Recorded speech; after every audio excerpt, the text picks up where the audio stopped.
साल के गैप के बाद में वापस आ रहे हैं। तो इस समय में हमें बहुत ज़रूरी है ये समझना कि उपचारात्मक शिक्षण जो है, ये करना प्रत्येक ग्रेड के लिए ज़रूरी है। कक्षा 2 से लेकर कक्षा 8 तक के सभी बच्चों के लिए ज़रूरी है।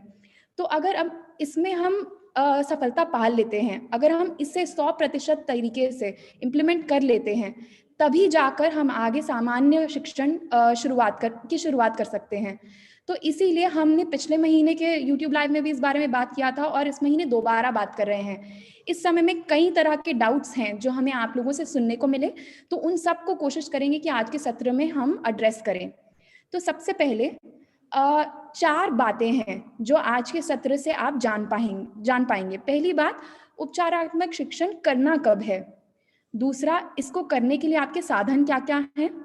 तीसरा, इसको जिसे हमें देना है, हमारा जो मुख्य स्टेक होल्डर है छात्र, उसको इसे अच्छे तरीके से, इफेक्टिव तरीके से आगे बांट पाने के लिए हमें छात्रों को किस तरह के समूह में बांटना है। और चौथा, आपके कुछ सवाल थे जो हमारे पास में अलग अलग माध्यमों से आए, SRGs के माध्यम से आए, तो हम उनका उत्तर देंगे। तो सबसे पहले बात करते हैं उपचारात्मक शिक्षण कब करना है। तो मार्च के अंदर अभी छात्रों का वापस आवागमन हुआ है हमारे विद्यालयों के अंदर। तब से मुझे उम्मीद है कि हमने बेसलाइन आकलन जो है, जो हमने समृद्ध मॉड्यूल में दिया है, वो आपने उसे किया है। कक्षा 1 से 5 समृद्ध मॉड्यूल के आधार पर बेसलाइन आकलन करेंगे। ये इसीलिए ज़्यादा इम्पोर्टेंट है क्योंकि जैसा कि हमने कहा, उपचारात्मक शिक्षण हमें सबसे ज़्यादा ज़रूरी है कि बच्चे के पेस के अकॉर्डिंग करना है। हमें ये समझना है कि बच्चा किस स्तर पर है। जब तक हम ये नहीं जानेंगे, हम बच्चे को कोई भी किसी भी तरह का आगे हैंड होल्डिंग नहीं कर सकते हैं। तो जब तक हम बच्चे का प्रोग्रेस अभी तक का नहीं समझेंगे, जितना लॉस हुआ है उसे नहीं समझेंगे, तब तक हम आगे नहीं बढ़ पाएंगे। तो ये बेसलाइन आकलन जो है, ये हमारी समझ के लिए हम कर रहे हैं। आशा है कि अभी तक सभी के सभी विद्यालयों के अंदर एक लेवल पर सभी बच्चों का बेसलाइन आकलन कर लिया गया होगा। अब अप्रैल से लेकर, जब 1 अप्रैल 2 अप्रैल से जब दोबारा से विद्यालय खुल रहे हैं, उस समय से लेकर जुलाई अंत तक हमें उपचारात्मक शिक्षण करना है। इसके लिए कक्षा 6 से 8 जहां पर ध्यानाकर्षण का इस्तेमाल करेंगे, वहीं पर कक्षा 1 से 5 जो है वो समृद्ध हस्त पुस्तिकाओं का इस्तेमाल करेंगे। जुलाई के अंत में एक एंडलाइन आकलन किया जाएगा। उसके बाद में ही आप सामान्य पढ़ाना शुरू कर सकते हैं अगस्त से। तो ये सामान्य शिक्षण जो है हम आगे कंटिन्यू करेंगे अंटिल मार्च 2022। इस सब से उम्मीद है कि हम ये जो एक पूरे साल का गैप है, वैसे तो बहुत मुश्किल है, बट हम इसे कवर करने की कोशिश करेंगे। अब इस सब में बहुत ही महत्वपूर्ण कुछ बातें हैं। पहली बात ये है कि ये जो बेसलाइन आकलन है और जो एंडलाइन आकलन है, ये केवल शिक्षक की समझ, हमारी समझ कि बच्चे को और कितना सहयोग चाहिए, उसके लिए है। हमें ये कहीं पर भी बच्चे को चिन्हित नहीं करना है कि बच्चा स्तर 1 पर है, 2 पर है या तीसरे पर है। हमें सिर्फ ये समझना है कि बच्चा कौन से स्तर पर है और हमें कितने और कदम लेने हैं उसे आखिरी स्तर तक पहुंचाने के लिए।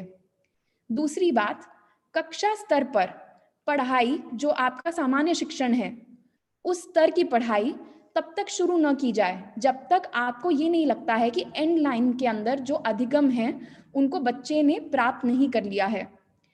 तो इसमें शिक्षक की अपनी सूझबूझ बहुत महत्वपूर्ण रहेगी कि आप इस एंड लाइन के बाद में कुछ और समय उपचारात्मक शिक्षण कंटिन्यू करना चाहते हैं या फिर आप सामान्य शिक्षण कंटिन्यू करना चाहते हैं। तो यहाँ पर शिक्षकों से अनुरोध है कि आप लोग अपने अकॉर्डिंग, आपका एंड लाइन का आकलन हो जाएगा, उसके अंदर समझिएगा। यदि आपके ज्यादातर बच्चे उसमें उत्तीर्ण हो पा रहे हैं तभी आप सामान्य शिक्षण आरंभ करें। अगर नहीं हो रहा है तो कुछ और समय लेकर बच्चों को स्तर तक लाएं। फिर बात करते हैं कि इसको उपयोग करने के लिए उपचारात्मक शिक्षण करना कब है पूरे दिन के अंदर। उसके लिए आपको जो समय सारिणी दी गई है, इसी समय सारिणी का उपयोग करना है। कक्षा 1 से 5 के लिए जो नया समय सारिणी दिया गया है उसी का उपयोग करना है। तो आपके पास में अगर प्रिंट होकर जब तक आएगा उससे पहले एक लेटर के माध्यम से, व्हाट्सएप के माध्यम से ये शेयर कर दिया गया है। इसके अकॉर्डिंग शिक्षकों से अनुरोध है, सभी शिक्षक संकुलों से, एआरपी से अनुरोध है, सभी शिक्षकों से ये कन्वे करें कि इसी समय सारिणी के अकॉर्डिंग पढ़ाया जाए। अब ये सब बात थी उपचारात्मक शिक्षा वाले कक्षाओं की, जो है हमारे 2 से लेकर 8 तक का। पर हमारा जो कक्षा 1 है, जो जिनका नवीन नामांकन अभी 1 तारीख से शुरू होगा, उन सब के लिए क्या करना है? तो उसमें आप सभी को आधारशिला क्रियान्वयन संदर्शिकाएं हैं कक्षा 1 और कक्षा 1 के गणित और भाषा के लिए, जो हमने आपसे साझा कर दिया है, सभी विद्यालयों में पहुंच गया है। उसके अंदर बच्चों को स्कूल रेडीनेस के लिए अलग-अलग तरह की गतिविधियां हैं जो कि आप कर सकते हैं। आपको प्रिंट रिच सामग्री दी गई है, जिसके अंदर बहुत सारी कॉन्वर्सेशन चार्ट हैं, बहुत सारी कविताएं हैं, उन सब से शुरुआत करें। तीसरा, गणित के लिए बेसिक, जहां आप नंबर सेंस का शुरुआत करेंगे, जहां पर आप बच्चों को गिनने की समझ सिखाएंगे, शून्य की अवधारणा सिखाएंगे, उन सब के लिए गणित किट का इस्तेमाल करें। इस सब से बच्चा इस दौरान में, जब तक हम अगस्त की बात नहीं करते, जब तक हम अच्छे से पढ़ाना नहीं शुरू करते, तब तक आपको बच्चों को स्कूल के लिए रेडी करना है। बच्चे जब पहली बार कक्षा 1 के अंदर आते हैं तो उन्हें कुछ समय लगता है, तो आधारशिला क्रियान्वयन संदर्शिका को इस्तेमाल करके उसके अंदर की गतिविधियों का आप इस्तेमाल कर सकते हैं। अब बात करते हैं वापस से उपचारात्मक शिक्षण पर, जो कि कक्षा 2 से कक्षा 8 के बारे में हम बात कर रहे हैं। इसमें 6 से 8 के लिए तो आप ध्यानाकर्षण मॉड्यूल की तकनीकों का इस्तेमाल करेंगे, पर कक्षा 2 से 5 के लिए आपको कुछ अन्य टूल हैं जो कि दिए गए हैं। वो टूल क्या हैं? इस तरह के 8 मॉड्यूल हैं, 8 किताबें हैं जो कि हमने आपके साथ साझा की है, आपके विद्यालयों तक पहुंच गई होंगी। अगर नहीं पहुंची है तो आप सबसे अनुरोध है, अपने एआरपीज और बीईओ से संपर्क बनाएं और उनसे कहें कि जल्द से जल्द आपके विद्यालयों तक पहुंचाई जाए। तो इसके अंदर भाषा के लिए जैसे आप देख सकते हैं 5 किताबें हैं, गणित के लिए 3 किताबें हैं। इनको किस तरह से इस्तेमाल करना है ये मैं अभी विस्तार में बताऊंगी। साथ ही साथ में यदि आपके पास में अभी तक आपको ये मॉड्यूल नहीं मिले हैं, अगर आपके विद्यालय में पहुंच गए हैं, तो कृपया अभी आने वाले सेशन के लिए उन्हें अपने हाथ में रखें। इस सेशन को सुनने के पहले इसे पॉज करें, अभी पहले किताबों को उठाएं और हाथ में रखकर बैठें, तभी आपको इस प्रशिक्षण का फायदा मिलेगा।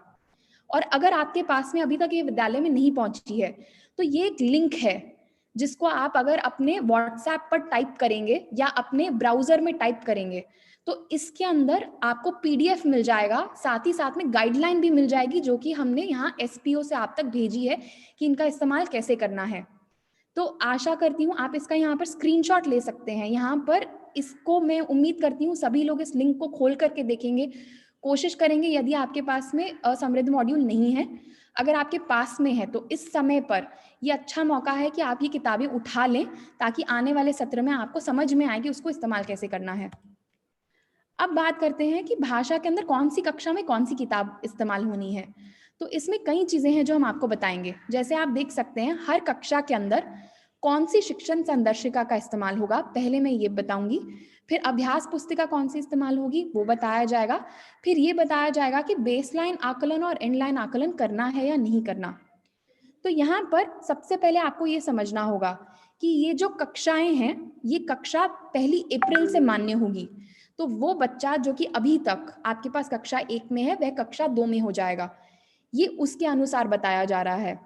तो अगर हम इन सभी कक्षाओं को देखें, तो उनके लिए पिछला पूरा का पूरा साल वॉश आउट है। तो पुराना साल 1 ग्रेड -1 से हम शुरुआत करेंगे। तो जब हम संदर्शिका की बात करते हैं, तो मैं बताती हूँ कौन कौन सी यूज करनी है। तो कक्षा 2 का जो शिक्षक है, वो कक्षा 1 की समृद्ध संदर्शिका का इस्तेमाल करेगा। ये इसलिए इंपॉर्टेंट है क्योंकि कक्षा 2 का बच्चा इससे पहले कभी विद्यालय नहीं गया है, उसे कक्षा 1 का नहीं पढ़ाएंगे तो कक्षा 2 का नहीं समझ में आएगा। इसी तरह से कक्षा 3 और 4 को एक ग्रुप में बना दिया गया है। इन दोनों कक्षाओं के लिए, यदि मैं कक्षा 3 की शिक्षक हूं या मैं कक्षा 4 की शिक्षक हूं, मुझे कक्षा 2 और 3 की समृद्ध संदर्शिका का इस्तेमाल करना है। फिर कक्षा 5 की बात करते हैं। कक्षा 5 के अंदर मुझे कक्षा 4 और 5 के स्तर वाली संदर्शिका का इस्तेमाल करना होगा। अब इसी के साथ साथ इसके कॉम्प्लीमेंट्री कौन सी अभ्यास पुस्तिकाएं हैं जिनका इस्तेमाल बच्चों के साथ करना होगा। तो उसमें कक्षा कक्षा 2 के अंदर आप कक्षा 1 की कलरव का इस्तेमाल करेंगे, उसकी कार्य पुस्तिका का इस्तेमाल करेंगे, क्योंकि बच्चे के पास में अभी वही उपलब्ध है। कक्षा 3 और 4 के लिए हमने 2 स्तर की आपको कुछ किताबें दे दी हैं। आप इन अभ्यास पुस्तिकाओं का इस्तेमाल करें। फिर कक्षा 5 के लिए आप कलरव की दोबारा से कक्षा 4 की कार्य पुस्तिका का इस्तेमाल करें। अब इसके अंदर बेसलाइन आकलन और एंडलाइन आकलन जो है, कक्षा 2 के अंदर करने की आवश्यकता नहीं है, क्योंकि हमें मालूम है बच्चा पिछला पूरा साल विद्यालय नहीं गया, तो उसे उसी स्तर पर पढ़ने की जरूरत है। पर बाकी सब के अंदर हमें बच्चे को असेस करने की जरूरत है, ये देखना है कि बच्चा कौन से स्तर पर है। अब यहाँ पर जब आप असेस करेंगे बच्चे को, तो ऐसा हो सकता है कि बच्चा या तो एक स्तर नीचे हो सकता है या फिर अपने ही स्तर पर हो सकता है। तो उसके आधार पर आप जो अभ्यास पुस्तिका है, उसको बच्चे को छोटे लेवल का भी दे सकते हैं और बड़े लेवल का भी दे सकते हैं। इसे जब हम ग्रुपिंग करेंगे तो उसके बारे में उस समय में चर्चा करेंगे। अब बात करते हैं गणित की। गणित के अंदर कौन सी संदर्शिका का इस्तेमाल करना है, यहां पर भी सेम बात है। कक्षा जिस स्तर पर हैं आप, उससे एक माइनस के स्तर पर आप पढ़ाएंगे।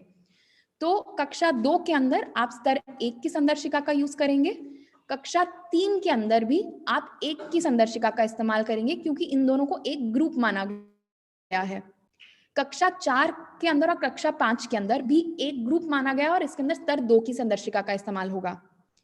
साथ ही में इसके अंदर अभ्यास पुस्तिकाएं जो हैं कोई नई नहीं दी गई हैं, इसीलिए गिन तारा की अभ्यास पुस्तिका का इस्तेमाल किया जाएगा। इसी तरह से बेसलाइन और एंडलाइन आकलन जो है वो दिया गया है। कक्षा 2 के अंदर करने की आवश्यकता नहीं है, क्योंकि हमें मालूम है कि बच्चा पहले कभी विद्यालय नहीं आया है। अब बात करते हैं कि इन सब बच्चों को अगर मैं कौन सी शिक्षक हूं और कौन सी किताब यूज करूंगी ये तो पता चल गया, पर मेरे पास में कौन से स्तर के बच्चे बैठेंगे ये समझना है। तो इसके अंदर भाषा और गणित के अंदर हर कक्षा के अनुरूप मैं बताऊंगी।